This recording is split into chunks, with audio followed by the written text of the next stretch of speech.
Avert high water and water services costs. Water has increased in price steadily for several decades now.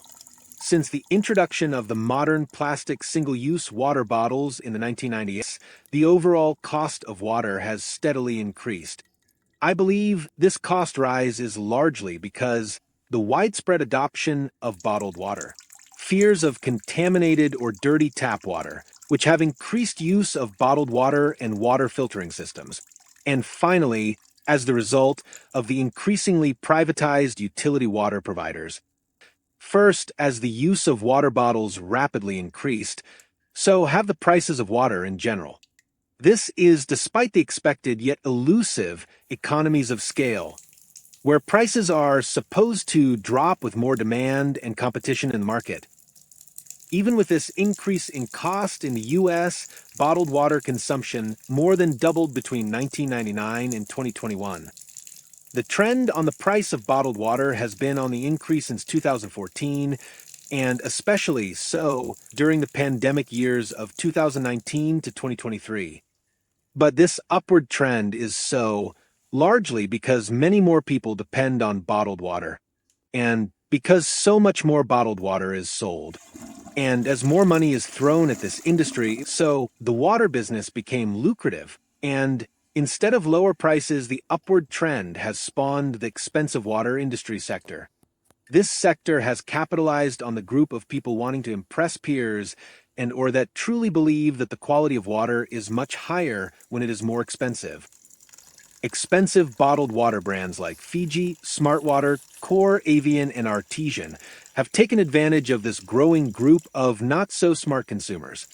So these water bottle companies heavily rely on aggressive marketing and fancy packaging, which are what put most of the expensive in these bottled water brands. For example, celebrity athletes and singers charge millions to put their names and faces on some of these water brands. Additionally, credible reports demonstrate that water quality of these fancy brands are insignificantly more than cheap brands or even tap water. So, they heavily rely on aggressive marketing and fancy packaging.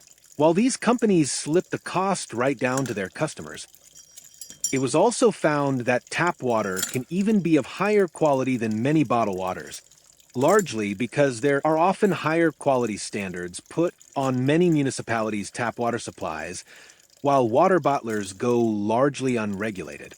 The EPA, for example, has strict standards on pollutants, chemicals, and contaminants in many municipalities of the U.S. Secondly, bottled water can be as much as 3,000 times more expensive than tap water. However, I, like millions more, distrust unfiltered tap water, which often tastes metallic, looks clouded, or sometimes has a sort of insect-laden taste. This feeling of wariness is summarily understood by merely recalling the many national and international scandals and tragedies that have occurred with public freshwater supplies. Recall the catastrophe in Flint, Michigan in the mid-2010s, the Woburn, Massachusetts water contamination in the early 1970s, and the Camp Lejeune, North Carolina water contamination that lasted several decades. And there are hundreds of other cases. Naturally, the public gravitates toward the belief that bottled filtered water must be safer and even smarter and cheaper than buying water filters. With some truth, water filters may not make much difference when safe tap water exists, and when contaminated tap water occurs, most filters will not help much, largely because filters do little to remove chemicals and some nanoparticles from the water. Also, many of these water filters have to be replaced every few weeks, costing significant money. Still, water filtration technologies make up a gargantuan industry worth billions of dollars. Xylem, Dow, Evoqua, 3M, and many other similar companies have and continue to rake in millions of dollars in profits each year from the water filtration market. With the industry's salivation-inducing profit margins of up to 35%, the water market is apparently ripe for the picking. Thirdly, water is too damn expensive. And to begin, perhaps some examples of the high cost of filtered water can help you appreciate the problem. Shall we? A popular water filter pitcher may cost $30, but a 2-month filter for the same pitcher may cost a whopping $16. That is about $126 per year. Not a budget killer, but when coupled with the cost of water bottles and utility water service, this figure may balloon out quickly. It is estimated that the current average expense in water bottles alone is $266 in the US. If you happen to spend only half of that, $133, and still pay for the average US utility water service, $54, it would total to about $313 per year. This may not seem like a lot to pay per year for many in the US, especially for such a vital resource, right? But hold on a minute. We must always think of the bottom 50% of the US population that live paycheck to paycheck or handout to handout. And what about much of the rest of the world that live in similar precarious economic conditions?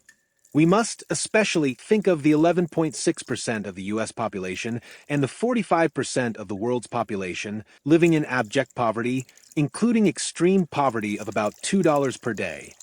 These people could only dream to afford to pay $313 per year for convenient and clean water. So, no, it is not okay to allow water to be priced out of the budget of about half of the world's population.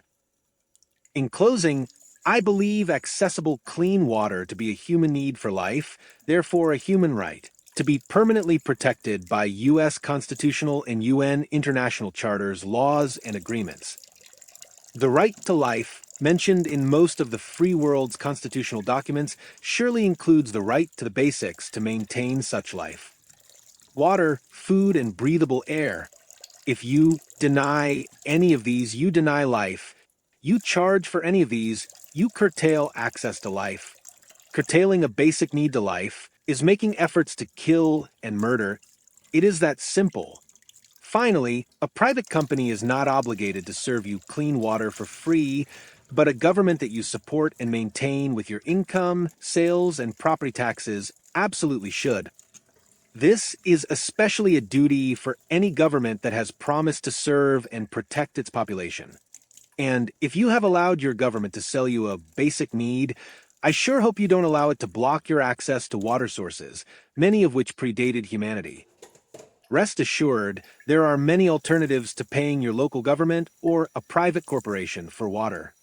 In the coming chapters, I will go into some detail on the methods and technologies available for harvesting, filtering, and storing water.